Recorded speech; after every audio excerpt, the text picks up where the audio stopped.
नमस्कार, मैं अशोक कुमार पांडे और स्वागत है आपका टीसीएच पर। खान सर, बहुत दिनों तक तो यही समझ में नहीं आता था कि खान सर उनका नाम है, वो मुसलमान हैं, हिंदू हैं, कौन है मुझे नहीं पता।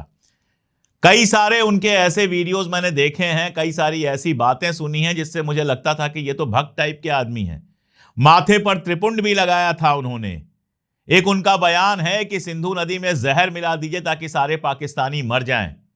इतना सब कर करके उन्होंने अपना एक बड़ा बिजनेस बनाया था, बड़ा कोचिंग बनाया था। कहते हैं भारतीय जनता पार्टी सरकार से भी उनकी बड़ी कुर्बत थी और कहीं से कोई दिक्कत नहीं थी, सब बढ़िया चल रहा था। हॉस्पिटल खोल दिया था, शादी किया तो दसियों हजार लोगों को बुलाया था, कई कई पार्टियां हुई और सब काम बहुत बढ़िया चल रहा था। बस गड़बड़ ये हो गई कि वो भूल गए कि वो कितना भी त्रिपुंड लगा लें, कितना भी कुछ कर लें, आखिर में रहेंगे तो मुसलमान ही। मंटो बहुत बड़े कहानीकार हुए हैं। जब वो पाकिस्तान चले गए तो उनसे लोगों ने पूछा कि आप तो सेकुलर आदमी हैं, आप अपना धर्म वगैरह तो मानते नहीं हैं। तो उन्होंने कहा कि इतना तो मुसलमान हूं ही कि दंगों में मार दिया जाऊं। खान साहब ने अगर ये कहानी पढ़ी होती तो शायद सावधान रहते, लेकिन उन्होंने शायद ये कहानी नहीं पढ़ी थी। शायद सफलता उनके सर पर थोड़ी ज्यादा चढ़ गई और हिंदुस्तान की हकीकत, जो हिंदुस्तान में आजकल चल रहा है, उसकी हकीकत उनके समझ में नहीं आई। नतीजा ये हुआ कि जब अंजना ओम कश्यप ने नीट, क्यूट और क्या क्या सीबीएसई, इन सब पर सरकार पर जो लगातार हमले हो रहे थे, उनसे बचाने के लिए कोचिंग्स की तरफ निशाना साधा, तो खान सर को लगा कि ये तो पर्सनली मेरे ऊपर बोल दिया और ये भी लगा होगा कि इस समय जबरदस्त अगर मैं बोलता हूं तो मैं हीरो बन जाऊंगा। और आए और एक के बाद एक बयान दिए। वैसे अकेले खान साहब नहीं थे, उनके अलावा जितने यूट्यूब पर टीचर्स हैं या कोचिंग वाले हैं, सबने वीडियोस बनाए और अंजना जी की जम के मजम्मत की, लेकिन निशाना बने खान साहब। तुरंत खान सर से फैजल खान बन गए और फैजल खान बने, उसके पीछे और भी कहानियां होंगी। मैं ये नहीं कह रहा कि वो दूध के धुले हैं। कोचिंग्स का वार चलता रहता है, पटना के अंदर कोचिंग वार की बात कही जा रही है और हुआ भी, गोली चली, क्या हुआ कैसे हुआ मैं नहीं जानता हूं। जांच होगी तब सब सामने आएगा कि क्या सच था क्या झूठ था। लेकिन कुल मिला जुलाकर खान साहब पहुंच गए हैं जेल में। अब लंबा मामला चलेगा। उनके हाथ में बंदूक नहीं दिखी, लेकिन हत्या के प्रयास का मुकदमा उनके ऊपर चलाया जा रहा है। कितना फंसेंगे, कब तक जेल के अंदर सरकारी मेहमान रहेंगे, मैं नहीं जानता हूं। लेकिन एक बात मैं हमेशा कहता हूं, मैंने फेसबुक पर लिखा तो कई लोगों ने ऐतराज भी जताया कि ये वक्त वो है कि अगर आपके नाम में खान, अब्दुल ये सब लगा हुआ है, अगर आप मुसलमान हैं तो बेहतर है कि अपने बच्चों को अच्छे से पढ़ाइए, दो पैसे कमा कर बचाइए। किसी की मदद कर सकते हो तो जरूर करिए, लेकिन खुद को खतरे में डाल के मत कीजिए। और जब कहीं बवाल दिख रहा हो तो चुपचाप पतली गली से निकल जाइए, वरना बवाल कोई और करेगा, फंसेंगे आप और बाकी लोग स्टैंड विद का नारा नारा लगाकर थक जाएंगे। जेल और बाकी सब आपको झेलना पड़ेगा। खैर, ये तो मेरी बात थी, लेकिन हर संडे की तरह इस बार भी इकबाल भाई लेकर आए हैं अपनी बात और बहुत डिटेल में कुछ मुद्दों पर वो बात करने वाले हैं। तो देखिए पूरा वीडियो, इकबाल भाई क्या कह रहे हैं सुनिए और अपनी राय कमेंट में जरूर दीजिए। मुसलमान, ये नाम सुनते ही जिनके दिमाग में खतरे की घंटी बजती थी, वो घंटियां शोएब, इसरार, अफजल, शाहरुख, अनीस, आमिर, वसीम, शाहिद, नोमान, सुहेल, फैजल, फैसल और हाजी कल्लू, सत्या वाले कल्लू मामा नहीं, का नाम सुनते ही खतरे की नहीं, फरिश्ता सिफत देवदूत के आमद का ऐलान करने वाले लगने लगती है। ऐसा क्या है इन सब नाम में कि हिंदू खतरे में है कि राजनीति करने वाले भी इन लोगों का हाथ चूमने पर मजबूर हो गए हैं। इन लोगों ने दर्जन भर लोगों की तकरीबन तय हो चुकी मौत को जिंदगी में बदल दिया, यानी उनकी मौत को टाल दिया। और बिकाऊ गोदी मीडिया पर तो नहीं, लेकिन सोशल मीडिया पर कुछ दिन के लिए ही सही, मुसलमान नफरत के लिए नहीं, मोहब्बत के काबिल समझा जाने लगा।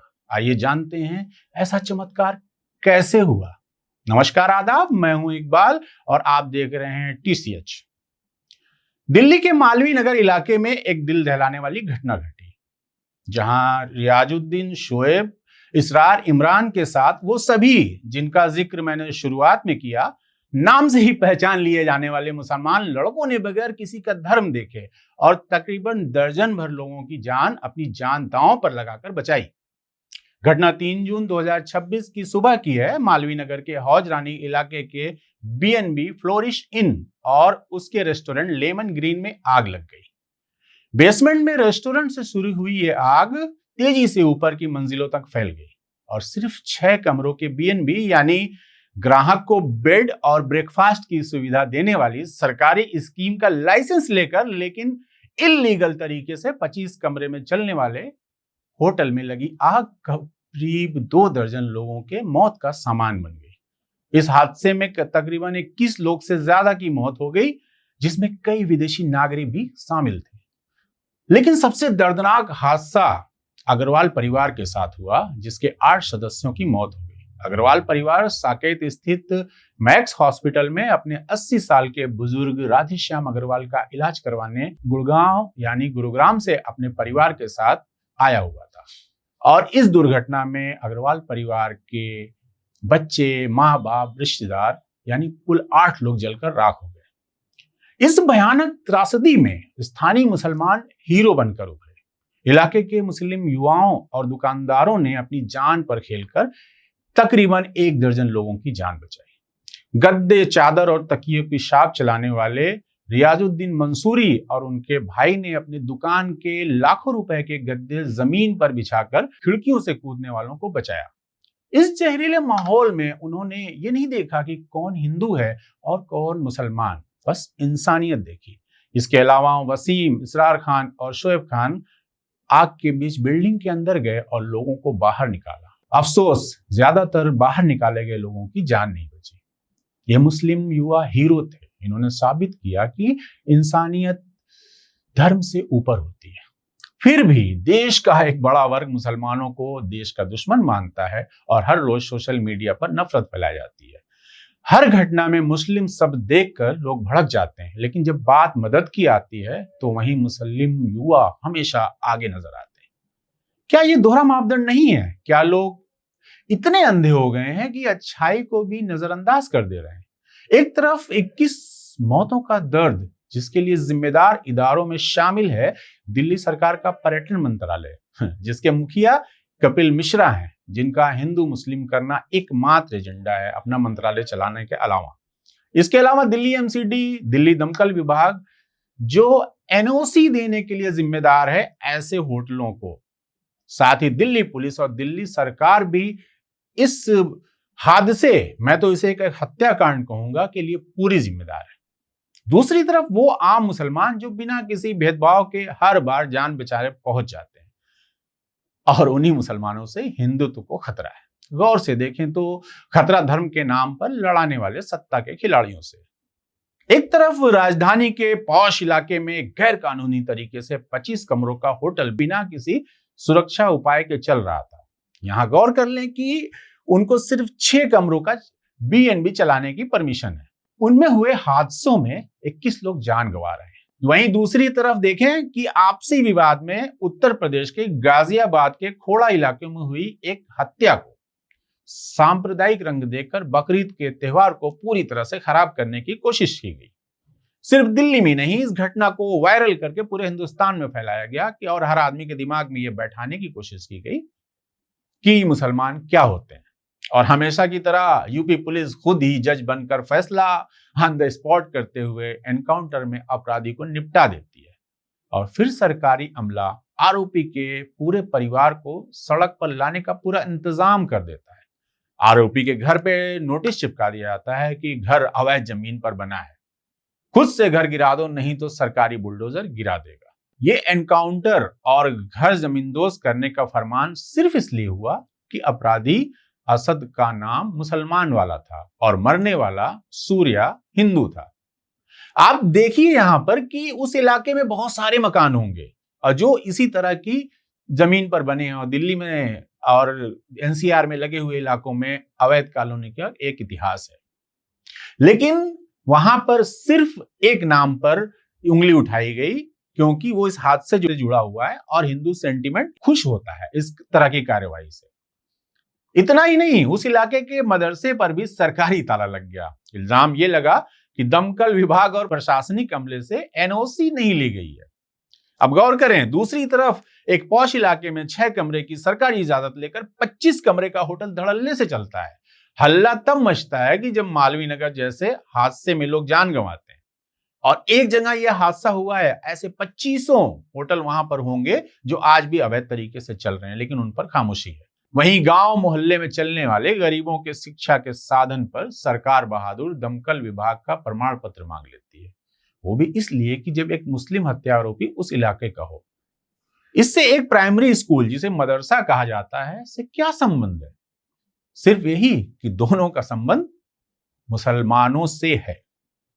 और इसी घटना के दिन, गौर करिएगा, इसी घटना के दिन उत्तर प्रदेश के ही गाजियाबाद में एक और हत्या हुई।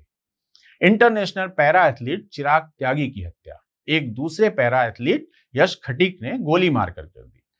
लेकिन चिराग त्यागी की हत्याकांड मीडिया में सुर्खियों में नहीं आया, न ही त्यागी की हत्या का जिम्मेदार पूरे खटीक समाज को बताया गया, न ही चिराग परिवार के किसी महिला ने रोते हुए बयान दिया कि खटीक ने मार दिया, पूरे खटीक को मिटा दो। न ही यूपी सरकार ने चिराग के परिवार को सूर्या के परिवार की तरह सरकारी नौकरी दी, न ही मुआवजा। ऐसा क्यों हुआ? क्योंकि मुलजिम और मकतूल दोनों एक ही धर्म के थे। अखबार के एक ही पेज पर दोनों घटनाएं छपी। हत्या की खबर एक साथ ऊपर नीचे लगाई गई, लेकिन एक में साफ साफ बताया गया कि हत्यारा मुसलमान था और मरने वाला हिंदू। वहीं दूसरे चिराग त्यागी के कांड में क्या हुआ कि सिर्फ ये बताया गया कि चिराग त्यागी की हत्या हुई और मारने वाला उसका साथी खिलाड़ी था। मुझे भी ये जानकारी निकालने के लिए मशक्कत करनी पड़ी, गूगल करना पड़ा। अब एक तीसरी घटना देखिए। बकरीद के ही दिन दिल्ली के जहांगीरपुरी इलाके में मामूली विवाद के बाद मोहम्मद अरबाज नाम के युवक की हत्या बजरंग दल से जुड़े सौरभ और उसके साथियों ने कर दी थी। यह घटना भी टीवी और अखबार की सुर्खियों में नहीं आई। न ही लाश को सड़क पर रखकर प्रदर्शन हुए, न ही बदले की मांग हुई और न ही पुलिस ने अपराधी का एनकाउंटर किया। पुलिस का बयान जरूर आया कि त्वरित कार्रवाई करते हुए 3 आरोपी गिरफ्तार करके जेल भेज दिए गए और इसमें कुल 6 लोगों को नामजद किया गया, बाकी की तलाश जारी है। कानून के नजरिए से देखें तो यह सही तरीका है कि अपराध हुआ, पुलिस ने अपराधी को गिरफ्तार किया और बाकी की कार्रवाई अदालत तय करेगी। लेकिन अगर आरोपी मुसलमान हो तो पुलिस मध्ययुगीन योद्धा बन जाती है और जल्लाद की तरह तुरंत सर कलम कर देने का फैसला सुनाती है। आप सिर्फ उत्तर प्रदेश में ही देखें तो हर दिन सैकड़ों मर्डर होते हैं, लेकिन टीवी की स्क्रीन और अखबार की सुर्खियां उन्हें नसीब नहीं होती, न ही सरकार की नजर इनायत मरने वाले परिवार पर होती है। इन सब चीजों को एक्टिव करने के लिए एक अदद मुसलमान की जरूरत होती है। मरने या बचाने वाला नहीं, मारने वाला मुसलमान होना चाहिए। और पिछले 12 सालों में मुसलमान दुश्मन है, ये बात एक बड़ी आबादी के दिमाग में कील की तरह ठोक ठोक कर बैठाने की लगातार कोशिश की जा रही है। वहीं मुस्लिम कौम भी न जाने किस मिट्टी की बनी है कि हर बार त्याग, बलिदान और भाईचारे की एक नई इबारत लिखने चली आती है। उसका मुकाबला अगर किसी कौम से किया जा सकता है तो वो सिख कौम है, जिन्होंने तमाम अत्याचार झेले, लेकिन आज भी कहीं कोई हादसा होता है तो सबसे पहले वही लंगर लगाने पहुंच जाते हैं। खैर, ये पॉजिटिव खबरें जो हम आप तक लाते हैं, उससे मिलने वाली खुशी थोड़ी देर ही रहती है। तभी कुछ ऐसा हो जाता है कि मायूसी फिर से तारी हो जाती है। क्या आप कल्पना कर सकते हैं कि जिस भाषा को आप बचपन से बोलते आ रहे हैं, वही भाषा अचानक से आपको अपने ही देश में अपराधी बना दे? अगर आप भारत में रहने वाले एक बंगला बोलने वाले मुस्लिम हैं, तो यह कोई काल्पनिक डर नहीं बल्कि रोजमर्रा की हकीकत है। एक ऐसा डर जहां आपको लगता है कि सरकार रातों रात आपकी नागरिकता छीन लेगी, आपको डिटेंशन सेंटर में डाल देगी या बंदूक की नोक पर सीमा पार धकेल देगी और आप चीखते रहेंगे, लेकिन आपकी आवाज सुनने और आपकी मदद करने वाला कोई नहीं आएगा। बांग्ला बोलने वाले मुसलमानों के खिलाफ रची गई इस साजिश का खुलासा आपके सामने हम करने जा रहे हैं। कैसे बांग्ला बोलने वाले मुसलमानों की देश की नागरिकता के साथ जमीन से बेदखल करने की तैयारी हो रही है। ऑनलाइन पत्रिका scroll.com पर प्रकाशित हर्ष मंदर की दिल दहलाने वाली इस मुद्दे पर एक रिपोर्ट आई है, जिसमें मुंबई के अनवार अली बताते हैं कि अगर आप बंगाली बोलते हैं, लुंगी पहनते हैं या मांस मछली पकाते खाते हैं तो आपको परेशान किया जाता है। अनवर अली के कॉन्ट्रैक्टर जो उन्हें रोजगार प्रदान करते हैं ने उनसे कहा कि बंगाली बोलना खतरनाक है, हिंदी सीख लो, मराठी सीख लो और लुंगी पहनना बंद करो। अनवर अली कहते हैं कि मैं अपने कपड़े तो बदल सकता हूं साहब, लेकिन अपनी मातृभाषा कैसे बदलूं? भारत में हिंदी के साथ बंगाली सबसे ज्यादा बोले जाने वाली भाषा है। करीब 20 करोड़ मुसलमान इस देश में रहते हैं। रहते ही नहीं है, उनका घर है, उनका देश है। उनमें से आज बंगाली और मुस्लिम पहचान का ये कॉम्बिनेशन एक बड़ा टारगेट बन गया है। इस संकट को समझने के लिए हमें बांग्ला बोलने वालों को बांग्लादेश भेजने के लिए उपयोग होने वाला पुशबैक शब्द को समझना होगा। ये कोई कानूनी डिपोर्टेशन नहीं है, ये गैर कानूनी प्रक्रिया है जहां बिना किसी अदालती ट्रायल के संदिग्ध लोगों को रात के अंधेरे में बंदूक की नोक पर अंतर्राष्ट्रीय सीमा के पार ढकेल दिया जाता है और इसे ही पुशबैक कहा जाता है। पड़ोसी देश बांग्लादेश ने इस पर सख्त रुख अपना लिया है। मई 2025 में बांग्लादेश के विदेश मंत्रालय ने भारत सरकार को पत्र लिखकर इस पुश इन, जिसे भारत की तरफ से पुशबैक कहा जाता है, उसे कबूल करने से इनकार कर दिया है। बांग्लादेश के ब्रिगेडियर जनरल मोहम्मद नाजिम उद्दौला ने चेतावनी दी है कि अगर बिना कागज वाले लोगों को जबरदस्ती धकेला गया तो बांग्लादेश की सेना इसमें दखल देगी। पहले ये पुशबैक सिर्फ असम और त्रिपुरा में होते थे, लेकिन पश्चिम बंगाल में बीजेपी की जीत के बाद अब 2217 किलोमीटर लंबी बांग्लादेश और पश्चिम बंगाल की सीमा पर भी यह धमकियां गूंजने लगी है। डिटेक्ट, डिलीट और डिपोर्ट का नारा अब जमीनी हकीकत बन चुका है। मतलब ऐसे मुसलमानों को पहले पहचानो, उनको वोटर लिस्ट से डिलीट करो और बिना किसी कानूनी प्रक्रिया के अंधेरी रात में बांग्लादेश की सीमा के पार ढकेलाओ। साल 2025 में संसद ने आप्रवासन और विदेशी अधिनियम 2025 पारित किया। यह कानून असल में पुशबैक की गैर न्यायिक प्रथा को कानूनी आवरण देती है, उसको एक लबादा पहना देती है कानून का। इस कानून की 3 सबसे खतरनाक बातें हैं। एक की सिर्फ संदेह के आधार पर हिरासत, भाषा, पहनावा वो धर्म देखकर उनको हिरासत में ले लिया जाएगा और उनको खुद 30 दिनों के भीतर ही अपने आप को भारतीय साबित करना होगा। तीसरी बात, कोई न्यायिक अपील नहीं, पुलिस और अधिकारी ही जज, जूरी और जल्लाद बने हुए हैं। यह गरीब अशिक्षित मजदूरों के लिए मौत का फरमान है। स्क्रॉल की रिपोर्ट बताती है कि सिर्फ त्रिपुरा में ही 3518 लोग हिरासत में लिए गए और उनमें से 2739 अवैध तरीके से बांग्लादेश की सीमा में ढकेल दिए गए।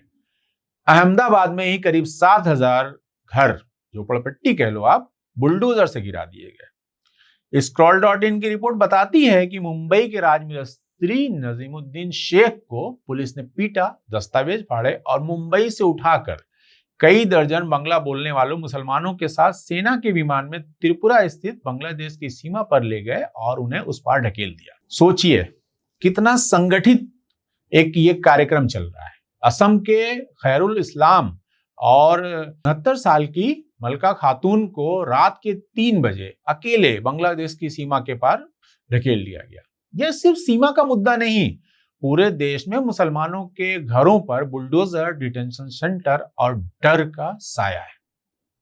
उधर असम में 1950 के एक निष्क्रिय पड़े पुराने कानून को फिर से जिंदा किया गया, जिसमें सिर्फ 10 दिन का समय दिया जाता है अपनी नागरिकता को साबित करने के लिए।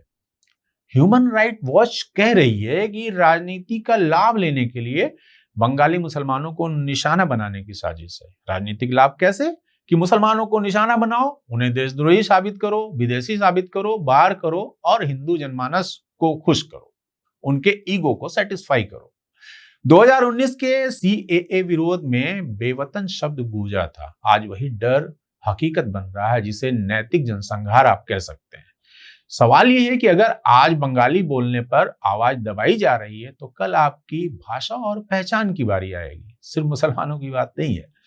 सवाल यह है कि क्या विपक्ष और पूरी संवेदनशील और इंसाफ पसंद सोसाइटी, सिविल सोसाइटी आवाज उठाएगी इससे पहले कि बहुत देर हो जाए। जाते जाते याद दिला दूं, अभी जो वायरल घटनाएं चल रही हैं, कल तक पटना वाले खान सर मसीहा थे, सोशल मीडिया के साथ गोदी मीडिया के भी दुलारे थे, फिर पेपर लीक और स्टूडेंट्स की हक की बात करने लगे, आक्रामक होकर वीडियो बनाने लगे, साथ ही एक चर्चित प्राइम टाइम एंकर से भिड़ने की हिमाकत किए। अब हर टीवी चैनल को खान सर का पूरा नाम पता है कि उनका नाम फैसल खान है, जो कि पहले सिर्फ खान जाने जाते थे।